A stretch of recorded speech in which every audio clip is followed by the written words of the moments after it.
In the aftermath of the Simon Commission's report, the Nehru Report, and Jinnah's historic 14 points, the British sought to determine India's future by organising a series of round-table conferences in London.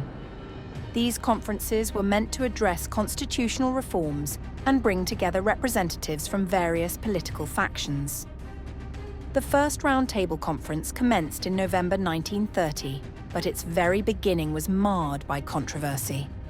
The Indian National Congress, the most prominent political party, refused to participate, demanding that the Nehru Report be implemented without discussion. The British, unwilling to yield to such an ultimatum, rejected this demand. Enraged, the Congress launched the civil disobedience movement, a bold act of defiance against colonial rule.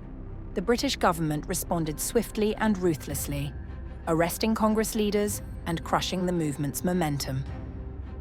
Thus, the first round-table conference proceeded without the Congress. However, it still hosted key stakeholders, including the Muslim League, princely state rulers, and other Indian leaders. Discussions began with the demand for Dominion status, a proposal that would grant India partial self-governance while keeping defence and finance under British control. The Muslim League and princely states pushed for a federal system in which provinces would retain residuary powers, a strategic move that would allow them greater autonomy. For the Muslim League, this was a calculated demand, as they believed they could secure governance in Punjab and Bengal under such a system. The princely states, too, saw this as an opportunity to preserve their independence. A pivotal moment in the conference was Jinnah's demand for the separation of Sindh from the Bombay Presidency, a masterstroke in political strategy. He foresaw that an independent Sindh, with its Muslim majority, could become an other state where Muslim League can form its government. Another major discussion point was the fate of diarchy, the dual governance system established under the Government of India Act of 1919.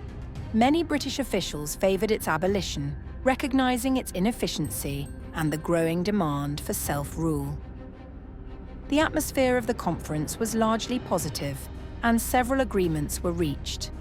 Yet, despite the progress, the British found themselves in a dilemma. They feared that without Congress's participation, any resolution would lack legitimacy. The memory of past mass movements, such as the non-cooperation movement, haunted them, and they dreaded the possibility of another large-scale rebellion.